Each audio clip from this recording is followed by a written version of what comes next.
Hello ಎಲ್ರಿಗೂ ನಮಸ್ಕಾರ. ನಾನಿವತ್ತು ಮಾಡ್ತಾ ಇರೋದು ಖಾರ ಬಾತ್.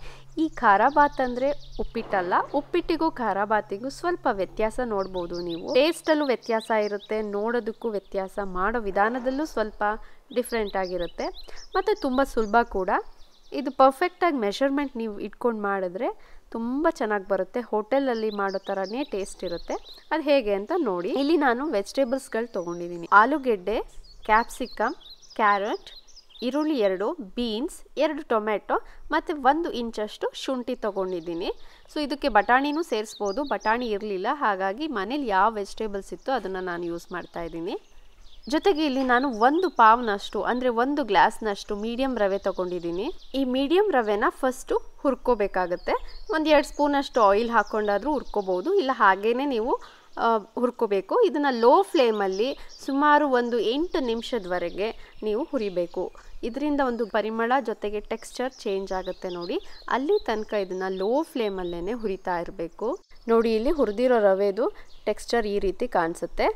ಈಗ ನಾನು ಒಂದು ಬಾಣಲಿಗೆ ಎಣ್ಣೆ ಹಾಕೋತಾ ಇದ್ದೀನಿ. ಅದೇ ಬಾಣಲಿನ ಬಳಸ್ತಾ ಇದ್ದೀನಿ. ಎಣ್ಣೆ ಕಾದ್ಮೇಲೆ ಸಾಸಿವೆ ಹಾಕ್ತೀನಿ. ಸಾಸಿವೆ ಸಿಡಿದ ಮೇಲೆ ಕಡಲೆಬೇಳೆ ಹಾಕ್ತೀನಿ. ಒಂದು 10-15 ಗೋಡಂಬಿ ಹಾಕ್ತಾ ಇದ್ದೀನಿ. ಗೋಡಂಬಿ ಹಾಕಿದ ತಕ್ಷಣ ಹಿಂದೆನೇ ಈರುಳ್ಳಿನೂ ಹಾಕ್ಬಿಡ್ತಾ ಇದ್ದೀನಿ, ಇಲ್ಲಾಂದರೆ ಗೋಡಂಬಿ ಸೀದೋಗ್ಬಿಡುತ್ತೆ. ಈ ಈರುಳ್ಳಿನ ಒಂದು 2-3 ನಿಮಿಷದವರೆಗೆ ಫ್ರೈ ಮಾಡಿಕೊಂಡ್ರೆ ಸಾಕು, ತುಂಬ ಫ್ರೈ ಆಗೋದು ಬೇಡ.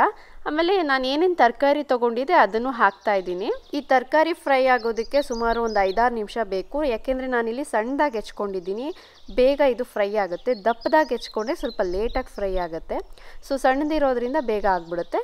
ಆಮೇಲೆ ಇದಕ್ಕೆ ಕರಿಬೇವು ಹಾಕ್ತಾ ಇದ್ದೀನಿ ನೋಡಿ ಇವಾಗ. ಹಾಗೆ ಒಂದು ಸಲ ಚೆನ್ನಾಗಿ ಮಿಕ್ಸ್ ಮಾಡ್ತಾ ಇದ್ದೀನಿ, ಎಲ್ಲ ಈವನ್ನಾಗಿ ಫ್ರೈ ಆಗಲಿ ಆಯಿಲಲ್ಲಿ ಅಂಥೇಳಿ.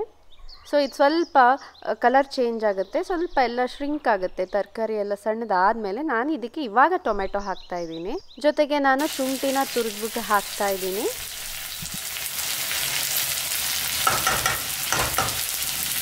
ಟೊಮೆಟೊ ಶುಂಠಿ ಹಾಕಿದ್ಮೇಲೆ ಒಂದು 2-3 ನಿಮಿಷದವರೆಗೆ ಇದನ್ನು ಫ್ರೈ ಮಾಡ್ಕೋಬೇಕು. ನೋಡಿ, ಇವಾಗ ಇದು ಫ್ರೈ ಆಗಿದೆ. ಈಗ ನಾನು ಇದಕ್ಕೆ ಕಲ್ಲುಪ್ಪು ಹಾಕ್ತಾ ಇದ್ದೀನಿ. ನಂತರ ಇದಕ್ಕೆ ಮುಖ್ಯವಾಗಿ ಖಾರ ಬಾತಿಗೆ ವಾಂಗಿಬಾತ್ ಪೌಡರ್ನ ಹಾಕಬೇಕು. ನಾನಿಲ್ಲಿ 2 ಸ್ಪೂನಷ್ಟು ವಾಂಗಿಬಾತ್ ಪೌಡ್ರನ್ನ ಹಾಕ್ತಾ ಇದ್ದೀನಿ. ನೋಡಿ, ಈ ರೀತಿ ವಾಂಗಿಬಾತ್ ಪೌಡ್ರ್ ಹಾಕಿದ್ಮೇಲೆ ಒಂದ್ಸಲ ಚೆನ್ನಾಗಿ ಆಯಿಲಲ್ಲಿ ಫ್ರೈ ಮಾಡ್ಕೋಬೇಕು.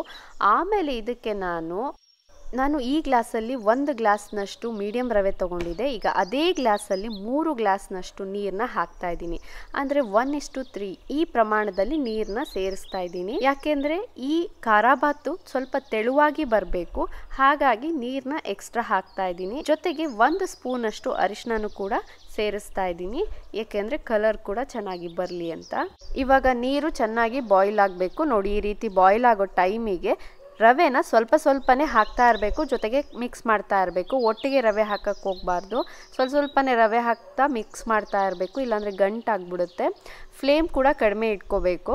ನೆಕ್ಸ್ಟ್ ಇದನ್ನು ಚೆನ್ನಾಗಿ ಮಿಕ್ಸ್ ಮಾಡಿದ್ಮೇಲೆ ಇದನ್ನು ಪಂಗದಕ್ಕೆ ಬಿಡಬೇಕು. ಅಂದರೆ ಲೋ ಫ್ಲೇಮ್ ಮಾಡಿಬಿಟ್ಟು ರವೆ ಚೆನ್ನಾಗಿ ಹರಳಬೇಕು. ಆ ರೀತಿ ನಾವು ಲಿಡ್ನ ಕ್ಲೋಸ್ ಮಾಡಿ ಬೇಯಿಸಬೇಕು. ನೋಡಿ, ನಾನು ಇನ್ನೂ ಮಿಕ್ಸ್ ಮಾಡ್ತಾ ಇದ್ದೀನಿ. ಒಂದ್ಸಲ ಚೆನ್ನಾಗಿ ಮಿಕ್ಸ್ ಮಾಡಿ ಆಮೇಲೆ ಲಿಡ್ನ ಕ್ಲೋಸ್ ಮಾಡಿ ಒಂದು 5-6 ನಿಮಿಷದವರೆಗೆ ಇದನ್ನು ಪಂಗದಕ್ಕೆ ಬಿಡಬೇಕು.